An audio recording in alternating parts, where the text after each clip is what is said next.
आदित्य अवस्थी और वक्त हो गया है नए भारत के 2020 का, जिसकी शुरुआत इस वक्त की सबसे अहम खबर के साथ करते हैं। कोरोना संक्रमण की वजह से अमरनाथ यात्रा को रद्द कर दिया गया है। श्राइन बोर्ड की बैठक में यह बड़ा फैसला लिया गया है। आज से शुरू होनी थी अमरनाथ यात्रा, सिर्फ बालटाल रास्ते से यात्रा पर हो रहा था अभी तक विचार। 18 जुलाई को रक्षा मंत्री राजनाथ सिंह ने पवित्र गुफा के दर्शन किए थे, जिसकी तस्वीरें भी हम आपको दिखा रहे हैं। लेकिन कोरोना महामारी को देखते हुए सरकार किसी भी तरह का जोखिम नहीं उठाना चाहती है। अमरनाथ यात्रा करने वाले यात्रियों की स्वास्थ्य को लेकर तो इसके बाद लिया गया है यह अहम फैसला कि अब अमरनाथ यात्रा को स्थगित कर दिया जाए। जी मीडिया संवाददाता राजू केरनी इस वक्त हमारे साथ जुड़ गए हैं। राजू, एक बहुत ही महत्वपूर्ण फैसला कि अमरनाथ यात्रा को इस बार रद्द कर दिया गया है।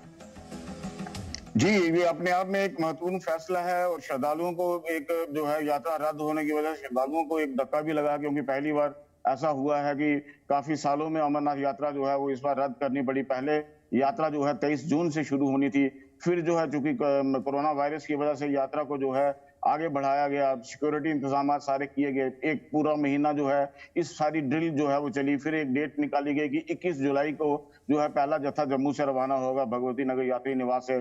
पूरी तैयारियां जो है लखनपुर से लेके बालताल तक पूरी तैयारियां कर ली गई थी। कई लंगर वाले भी वहां पे पहुंच गए थे और सारे इंतजाम थे। जैसे हम आज भी वहां पे गए तो जो भगवती नगर यात्री निवास जो बेस कैंप था वहां पे भी पूरी तैयारी थी। जैसे जत्था जो है आज नहीं तो कल वहां से रवाना हो जाएगा। बेडिंग जो थी पूरी बिछी हुई थी, वहां पे सैनिटाइज पूरे इलाके को किया जा रहा था। लेकिन फिर भी जो है प्रशासन, जो स्टेट गवर्नमेंट और अमरनाथ बोर्ड का जो है वो आपस में जो है लगातार मीटिंगें जो है वो चल रही थी।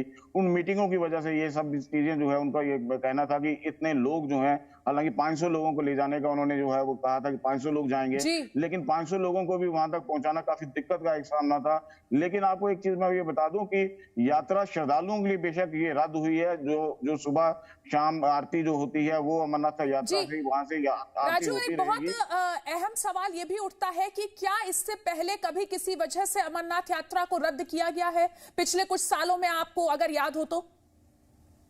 देखिए, अगर हम बात करें तो एक बार ऐसा जो था कि उसमें भी जो है यात्रा जो है श्रद्धालु वहां नहीं पहुंच पाए थे काफी, लेकिन वो मौसम की वजह से था। वहां पे तब मौसम खराब हुआ था, तब मिलिटेंसी की वजह से छड़ी मुबारक जो थी जो वो जम्मू से जाया करती थी, तो उस समय भी हेलीकॉप्टर में छड़ी को ले जाया गया था। लेकिन यात्रा इस तरीके से जो रद्द हुई है वो पहली बार है बिल्कुल, और इसीलिए ये बहुत अहम खबर हो जाती है। बहुत बहुत शुक्रिया राजू आपका इस पूरी जानकारी के लिए। और खबरों के सिलसिले में अब अगली खबर बिहार की आपको देते हैं। बिहार के दरभंगा की वो तस्वीरें आपको दिखाते हैं जहां बाढ़ के बीच ग्रामीणों की मदद से एक गर्भवती की जान बच पाई। दरभंगा में बाढ़ के पानी से लोगों की परेशानी लगातार बढ़ती जा रही है। यहाँ हालात ऐसे हो गए हैं कि रास्तों में चलना तक मुश्किल हो गया है, और ऐसे में लोग एक गर्भवती महिला को अस्पताल ले जा रहे हैं जो बाढ़ की वजह से अपने घर में फंस गई थी। हालात कहीं कहीं पर ऐसे थे कि लोगों को तैरकर आगे बढ़ना पड़ रहा था, लेकिन गांव के लोगों ने गर्भवती महिला को बाढ़ के पानी से निकालकर सुरक्षित जगह तक पहुंचाया, जहां से महिला अब अस्पताल पहुंच चुकी है। पूरे गांव में चारों ओर सिर्फ पानी ही पानी नजर आ रहा है। और उत्तर प्रदेश की बात करते हैं। यूपी के गोंडा में भी कुछ स्थानों पर पानी भरा हुआ है, और ऐसे में भारतीय सेना का एक जवान कितना परेशान हुआ उसकी तस्वीरें आपको दिखाते हैं। अपने परिवार वालों को इलाज के लिए सैनिक चारपाई पर ले जाने के लिए मजबूर था। यहां 2 फीट से ज्यादा पानी भरा हुआ था। चारपाई पर जिस मरीज को ले जाया जा रहा है वो खुद भी भारतीय सेना में जवान रह चुके हैं। उनके बेटे और पोते भी आर्मी में हैं। लेकिन देश की सेवा करने वालों के गांव तक पहुंचने वाली सड़क का क्या हाल है वो आप तस्वीरों में देख रहे हैं। गांव में ढंग की सड़क बन सके इसके लिए सैनिकों के इस परिवार ने कई शिकायतें नेताओं और अधिकारियों से की, लेकिन हाल अभी भी वैसा ही है जैसा पहले था। और नेपाल से सटे बिहार के कई जिलों में बाढ़ का पानी लगातार बढ़ता जा रहा है। ऐसे में लाखों लोगों की जान बचाकर उन्हें राहत शिविरों तक पहुंचाने का काम जारी है।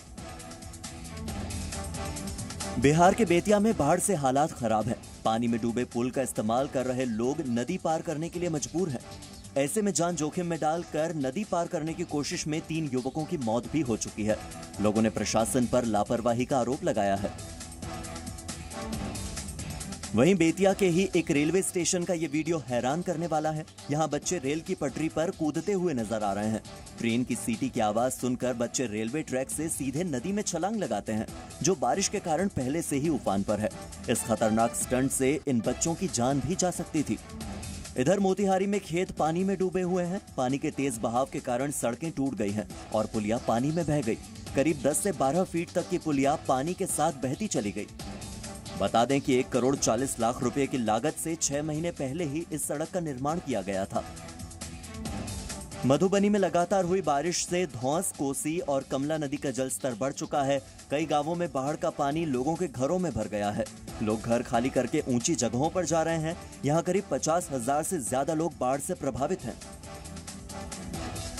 और उत्तरी बिहार से सटे नेपाल में बाढ़ का पानी लगातार बढ़ता जा रहा है, जिसकी वजह से बिहार की सभी नदियों का जलस्तर बढ़ गया है। बिहार के मोतिहारी में एम्बुलेंस बाढ़ में फंस गई थी। काफी कोशिश के बाद एम्बुलेंस को निकाला जा सका।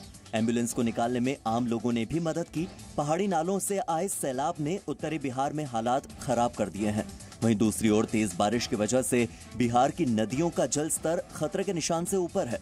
अचानक बढ़े जलस्तर से त्रिशूली नदी में 3 लोग बीच में ही फंस गए, जिन्हें बचाव दल ने राफ्ट में सवार होकर बचाया। और दिल्ली एनसीआर के कई इलाकों में आज दोपहर जोरदार बारिश हुई, जिसके बाद कई जगहों में जल जमाव की स्थिति देखने को मिली। ऐसे में लोगों को दिक्कतों का सामना करना पड़ा। दिल्ली में भारी बारिश के पहले आसमान में काले बादलों की वजह से दिन में ही अंधेरा छा गया था। बारिश की वजह से आम लोगों को गर्मी से राहत तो जरूर मिली है, लेकिन सड़कों पर निकले लोगों की परेशानी बढ़ गई है। भरी दोपहर में अचानक छाए काले बादलों से अंधेरा हो गया और ऐसे में लोगों को अपनी गाड़ियों की हेडलाइट जलानी पड़ गई। दिल्ली में भारी बारिश के कारण कई जगहों पर पानी भरने की जानकारी मिली है।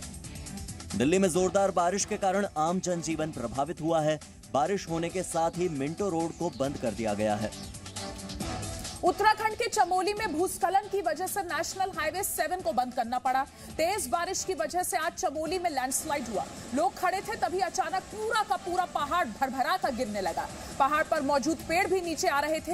हाईवे के दोनों तरफ सैकड़ों गाड़ियां फंस गईं। लोग घबरा गए। एक बार फिर दिखा रहे हैं आपको कैसे लैंडस्लाइड की ये हैरान करने वाली तस्वीरें हमारे पास आई। रास्ता भी बंद है। एनडीआरएफ की टीम लगातार मलबा हटाने की कोशिश कर रही है। गनीमत ये रही कि भूस्खलन की चपेट में कोई नहीं आया। उत्तराखंड के पिथौरागढ़ में बादल फटने से कई जगह रास्ते टूटे हुए हैं। मुंशियारी की बात करते हैं, जहां एक महिला को आज इलाज के लिए अस्पताल ले जाना था, लेकिन हालात इतने बुरे थे कि पुल न होने की वजह से मरीज को चारपाई पर बैठाकर अस्पताल ले जाना पड़ा।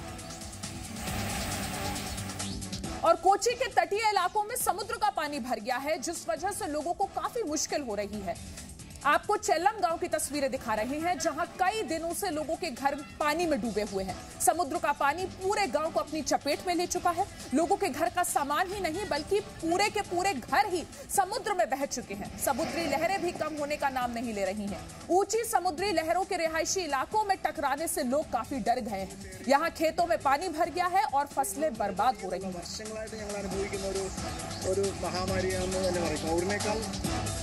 और अब आपको असम के सबसे स्वच्छ गांव का खिताब जीतने वाले बेलोना गांव की तस्वीर दिखाते हैं, जो इस वक्त पानी में डूबा हुआ है।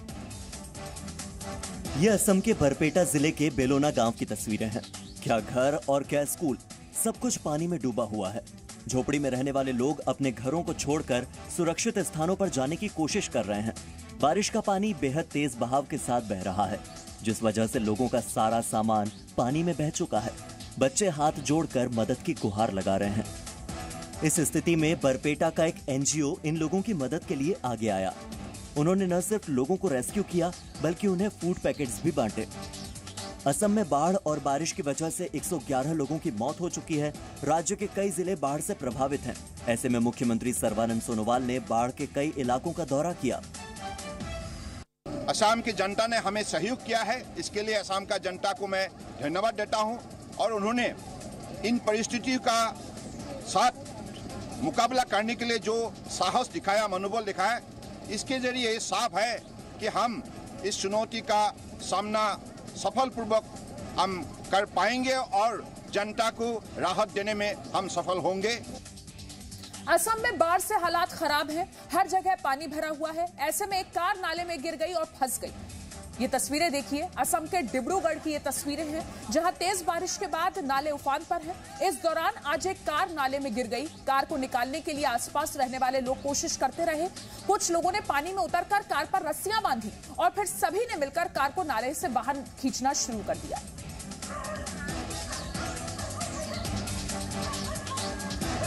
तो हिंदुस्तान के अलग अलग इलाकों की तरह ही नेपाल में भी इस वक्त तेज बारिश हो रही है और स्थिति वहां पर काफी चिंताजनक है। आज नेपाल के काठमांडू में भी भूस्खलन हुआ जिससे रास्ते बंद हो गए। ये काठमांडू का पृथ्वी हाईवे है जो आप अभी देख रहे हैं। लैंडस्लाइड की वजह से ये बंद हो गया है। यहां मलबा जमा हो गया है, इसे हटाने की कोशिश की जा रही है। हालांकि लैंडस्लाइड की चपेट में कोई नहीं आया, ये गनीमत रही। नेपाल में कई नदी नाले खतरे के निशान से ऊपर बह रहे हैं और यहां मूर्तियां तक डूब गई हैं। लोग भी काफी दिक्कतों का सामना कर रहे हैं। और अब यूक्रेन की वो तस्वीर आपको दिखाते हैं जो बहुत तेजी से वायरल हो रही है। यूक्रेन के लस्क शहर की तस्वीरें आपको देखने को मिलेंगी। ये तस्वीरें देखिए जहां इस बस में 20 लोगों को बंधक बनाकर रखा हुआ है। बस भीड़ से दूर है और आसपास इसे पुलिस की गाड़ियों ने घेर रखा है। पुलिस की गाड़ियों के साथ यहां सिक्योरिटी सर्विस के लोग भी हैं और साथ ही आर्म्ड गाड़ियां भी यहां पर देखी जा सकती हैं। पुलिस सभी बंधकों को बचाने की कोशिश कर रही है लेकिन अभी इसमें कामयाबी नहीं मिल पाई है। जो जानकारी मिल रही है उसके मुताबिक ये सरकार से नाराज व्यक्ति की हरकत है जिसके पास बंदूक और हैंड ग्रेनेड भी हैं। और कोरोना वायरस महामारी के बीच कांग्रेस नेता राहुल गांधी ने मोदी सरकार पर निशाना साधा है। उन्होंने सवाल किया है कि बीते 6 महीनों की उपलब्धियां क्या रही हैं। अब बीजेपी ने इस पर पलटवार किया है। राहुल गांधी ने अपने ट्वीट में लिखा, कोरोना काल में सरकार की उपलब्धियां, फरवरी नमस्ते ट्रंप, मार्च एमपी में सरकार गिराई, अप्रैल मोमबत्ती जलवाई, मई सरकार की 6वीं सालगिरह, जून बिहार में वर्चुअल रैली, जुलाई राजस्थान सरकार गिराने की कोशिश और इसीलिए देश कोरोना की लड़ाई में आत्मनिर्भर है। बीजेपी ने राहुल गांधी के सवाल पर पलटवार किया।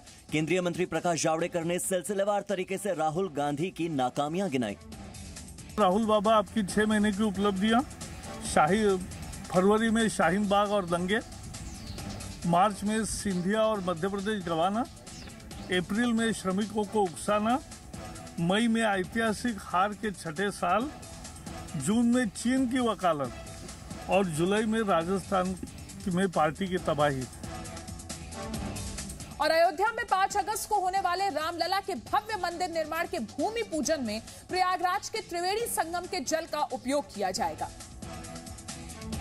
राम जन्मभूमि परिसर में 3 अगस्त से पूजन उत्सव शुरू हो जाएगा। मंदिर आधारशिला कार्यक्रम की शुरुआत 3 अगस्त को गणपति पूजन से होगी। 4 अगस्त को भगवान श्री राम की प्रसन्नता के लिए रामार्चन पूजन किया जाएगा।